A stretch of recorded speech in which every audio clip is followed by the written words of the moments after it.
warahmatullahi wabarakatuh. Halo, selamat pagi anak-anak. Gimana kabarnya hari ini? Baik Bu, alhamdulillah Bu. Bahagia Bu. Alhamdulillah, lega kalau dengarnya kabar kalian baik. Sebelumnya perkenalan dulu ya. Nama Ibu Nur Salsabila. Bisa kalian panggil Ibu Caca. Sebelum kita memulai pembelajaran pada hari ini, alangkah baiknya kita berdoa terlebih dahulu agar pembelajaran kita hari ini dapat berjalan dengan lancar sekaligus ilmunya pun juga berkah. Baik, berdoa menurut keyakinan dan kepercayaan masing-masing dimulai. Berdoa tidak pernah selesai. Oke, pada pembelajaran hari ini materi kita tentang fungsi seni tari.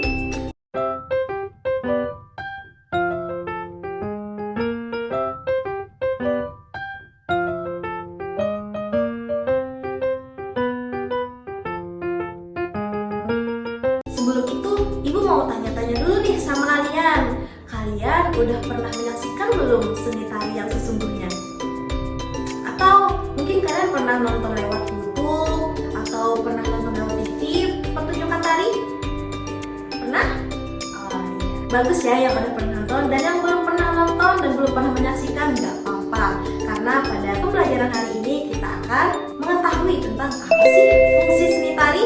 Karena pembelajaran kita hari ini materinya tentang fungsi seni tari, maka dari itu Ibu akan menjelaskan 4 poin utama apa sih fungsi seni tari itu.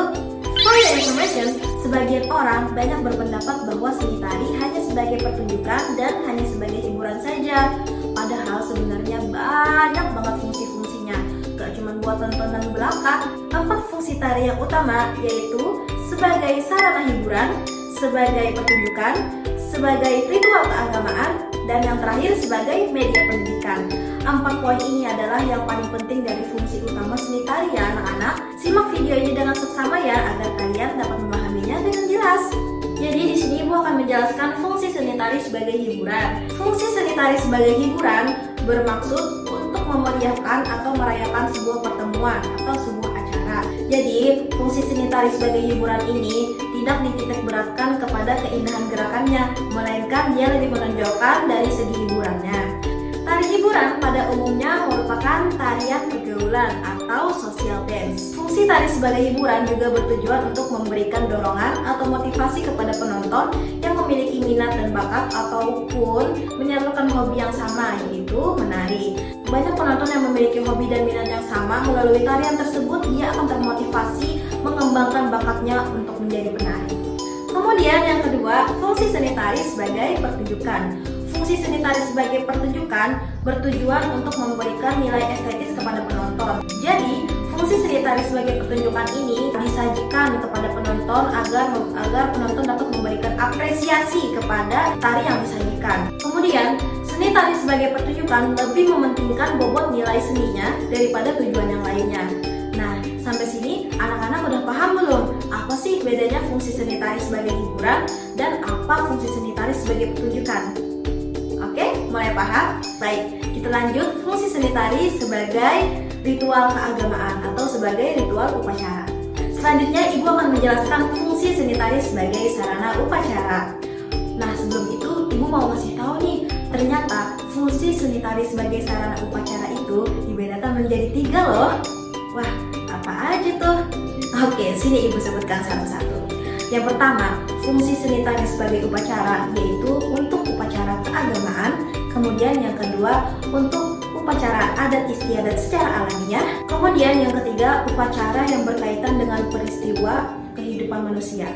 Jadi, fungsi seni tari sebagai sarana upacara yaitu bertujuan untuk menyembah atau pemujaan terhadap kekuatan gaib ataupun masyarakat tertentu yang memiliki kepercayaan animisme, dinamisme, dan totemisme. Tari sebagai sarana upacara merupakan media penyembahan atau sebagai pemujaan terhadap kekuatan gaib ataupun masyarakat tertentu yang memiliki kepercayaan animisme, dinamisme, ataupun totemisme. Tari sebagai sarana upacara bersifat sakral ya anak-anak. Tari sebagai sarana upacara ini bertujuan agar mereka meminta keselamatan ataupun meminta kebahagiaan dari kepercayaan yang mereka anut. Apa tuh kepercayaannya? Seperti yang Ibu ucapkan tadi ya, ada kepercayaan animisme. Animisme ini adalah bentuk kepercayaan kepada roh-roh. Kemudian dinamisme itu adalah bentuk kepercayaan kepada suatu benda, kayak misalnya menyembah pohon ataupun menyembah matahari. Kemudian yang ketiga itu ada kepercayaan totemisme, yang mana mereka mempercayai binatang itu dapat berpengaruh bagi kehidupan mereka. Oke, sampai sini paham fungsi seni tari sebagai ritual upacara? Paham Bu, paham. Oke, kita lanjut penjelasan yang berikutnya, yaitu fungsi seni tari sebagai media pendidikan. Fungsi seni tari sebagai media pendidikan bersifat untuk mengembangkan kepekaan estetis melalui apresiasi dan pengembangan kreativitas. Dalam dunia pendidikan, seni tari menjadi sarana yang bagus untuk kita belajar mengenal identitas budaya daerah lain. Kemudian ibu juga dapat mengajarkan kepada kalian nilai-nilai tradisional, dan ibu juga dapat mengajarkan kepada kalian bagaimana caranya bertoleransi terhadap budaya daerah lain. Karena tidak semua di dunia ini mempunyai budaya yang sama dan tradisi yang sama. Sangat penting bagi kalian untuk belajar toleransi antar budaya. Melalui tarian, kalian jadi tahu, oh ternyata seperti ini budaya yang ada di Kalimantan Selatan. Kemudian ketika kalian menonton tarian Kalimantan Timur, kalian juga akan mendapatkan ciri khas tertentu dari Kalimantan Timur. Seperti itu ya anak-anak. Banyak sekali fungsi seni tari yang dapat kita jabarkan. Tetapi pada pertemuan hari ini, Ibu hanya akan menyampaikan 4 poin utama agar kalian tahu basicnya. Nah, itu tadi adalah 4 fungsi utama dari seni tari. Mari kita kilas balik apa aja sih yang udah kita pelajari tadi. Yang pertama, fungsi seni tari sebagai hiburan. Kemudian yang kedua, fungsi seni tari sebagai pertunjukan. Kemudian yang ketiga, fungsi seni tari sebagai sarana upacara. Kemudian yang keempat, yang terakhir, fungsi seni tari sebagai media pendidikan. Sebelum mengakhiri pembelajaran pada hari ini, Ibu akan memberikan tugas berupa kuis kepada kalian, supaya Ibu tahu nih, kalian benar-benar nyimak pelajaran dengan jelas atau belum. Nanti kalian isi aja link di form yang sudah Ibu sediakan di deskripsi YouTube ini. Silahkan kalian cek deskripsi dari YouTube ini ya. Baik, karena materi yang Ibu jelaskan sudah selesai, maka berakhir pula video pembelajaran kita pada hari ini. Dan Ibu mohon maaf apabila ada salah kata ataupun ada penjelasan yang kurang dimengerti, karena manusia tidak pernah luput dari kesalahan. Baik, itu saja. Semoga ilmu yang Ibu berikan hari ini dapat bermanfaat bagi kita semua dan memberikan dampak yang positif bagi kita semua juga. Sampai jumpa di video pembelajaran selanjutnya ya. Dadah!